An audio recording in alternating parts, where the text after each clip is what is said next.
Welcome to my channel Devi Hari vlogs. ఈ వీడియోలో నేను తొలి ఏకాదశి విశిష్టత గురించి వివరించబోతున్నా. అలాగే 2024 సంవత్సరంలో తొలి ఏకాదశి ఎప్పుడు వచ్చిందో పూర్తి వివరాలు ఈ వీడియోలో చూద్దాం. ముందుగా ఎవరైతే నా ఛానల్లో ఈ వీడియో చూస్తున్నారో please subscribe to Devi Hari vlogs. Ashadha శుద్ధ ఏకాదశిని తొలి ఏకాదశిగా జరుపుకుంటారు. దీన్నే శయన ఏకాదశి, ప్రథమ ఏకాదశి, హరివాసరం అని కూడా అంటారు. ఈ రోజు నుంచి శ్రీ మహావిష్ణువు క్షీరాబ్ది యందు శేషపాన్పు పైన శయనిస్తాడు కనుక దీన్ని శయన ఏకాదశి అని కూడా అంటారు. నిజానికి ఒక రకంగా పరిశీలిస్తే ఇది ప్రకృతిలో జరిగే మార్పులకు సంకేతంగా చెప్పుకోవచ్చు. ఉత్తర దిశగా ఉన్న సూర్యుడు ఈ రోజు నుండి దక్షిణ దిశకు వాలుతున్నట్లు కనిపిస్తాడు. ఈ రోజు నుంచి దక్షిణాయనం ప్రారంభాన్ని సూచిస్తుంది. పంచమి, సప్తమి, దశమి తిథుల్లానే ఏకాదశి చాలా పవిత్రమైంది. శుద్ధ ఏకాదశి, బహుళ ఏకాదశి అంటూ నెలకు 2 సార్లు చొప్పున సంవత్సర కాలంలో ఏకాదశి తిథి 24 సార్లు వస్తుంది. ఏకాదశి అంటే 11. జ్ఞానేంద్రియాలు 5, కర్మేంద్రియాలు 5, మనసు 1. వీటిని మానవుడు తన ఆధీనంలో తీసుకువచ్చి వాటినన్నిటినీ ఏకం చేసి దేవుడికి నివేదన చేయాలి. ఇలా చేయడం వల్ల మనిషిలోని బద్ధకం దూరమవుతుంది, రోగాలు దరిచేరువు, ఇంద్రియ నిగ్రహం పెరుగుతుంది. అందుకే తొలి ఏకాదశి ఆరోగ్యానికి తోడు ఆనందం సొంతం చేస్తుంది. యోగ నిద్రలో ఉన్న విష్ణుమూర్తి దివ్యదేహం నుంచి ఉత్పన్నమైన తేజోమయమైన శక్తి ఏకాదశి. క్షీరసాగరంలో శేషతల్పంపై శ్రీహరి తొలి ఏకాదశి నాడు యోగ నిద్రకు సమాయత్తమవుతాడని విష్ణు పురాణం పేర్కొంది. యోగ నిద్ర ద్వారా అంతర్వీక్షణతో సమస్త జగద్రక్షణ కోసం చింతన చేస్తూ స్థితికారత్వాన్ని కొనసాగిస్తాడు.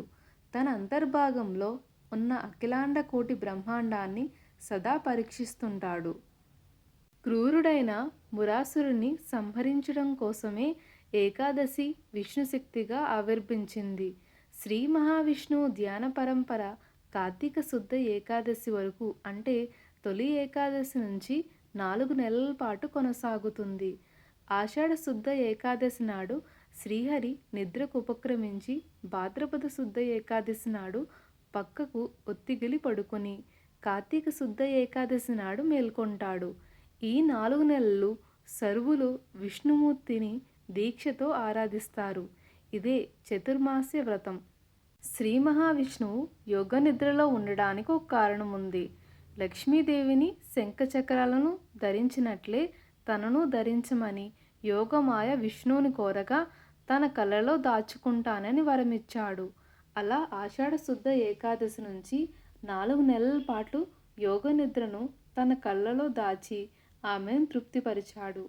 2024 సంవత్సరంలో ఆషాఢ మాసంలో తొలి ఏకాదశి పండగ ఎప్పుడు వచ్చిందో తెలుసుకుందాం. శ్రీ క్రోధినామ సంవత్సరం, గ్రీష్మ ఋతువు, దక్షిణాయనం, ఆషాఢ మాసం, శుక్లపక్షం. ఏకాదశి తిథి జూలై 16వ తారీఖున మంగళవారం సాయంత్రం 4:54 ప్రారంభమై జూలై 17వ తారీఖున బుధవారం సాయంత్రం 5:43 ఏకాదశి తిథి ముగుస్తుంది. ఈరోజు నక్షత్రం అనురాధ నక్షత్రం రాత్రి 1:22 వరకు ఉంది. మన హిందూ పంచాంగం ప్రకారం తెల్లవారుజామున ఏ తిథి అయితే ఉంటుందో ఆ రోజు ఆ తిథిగా పరిగణిస్తారు. కాబట్టి 2024 సంవత్సరంలో జూలై 17వ తారీఖున బుధవారం రోజున తొలి ఏకాదశి పండుగను జరుపుకుంటారు. ఈ రోజున భక్తులు తెల్లవారుజామునే నదీ స్నానం ఆచరిస్తారు. విష్ణుమూర్తికి పూజ చేసి ఆయనకిష్టమైన చక్కెర పొంగలిని నైవేద్యంగా పెట్టి ప్రార్థిస్తారు. మొక్కజొన్న పేలాలను మెత్తగా దంచి దీంట్లో బెల్లం కలిపి దాన్ని ప్రసాదంగా దేవుడికి పెడతారు. పేలాల పిండిని ఏకాదశిని మాత్రమే చేస్తారు. ఈ రోజున వ్రతాన్ని చేసుకుని నిష్ఠగా ఉపవాసం ఉంటే మరణం తర్వాత వైకుంఠ ప్రాప్తి లభిస్తుందని పద్మపురాణంలో పేర్కొన్నట్లు చెబుతారు. అలాగే ఈ రోజున భాగవత పఠనం, హరిస్మరణ, విష్ణు సహస్రనామ పారాయణ, ఆలయ సందర్శన వంటి పుణ్యకార్యాలు చేయటం వలన పాప పరిహారం అవుతుంది. ఈ ఏకాదశి నాడు ఉపవాసం ఉండి రాత్రి జాగరణ చేసి మరుసటి ద్వాదశి నాడు ఆహారం తీసుకుంటారు.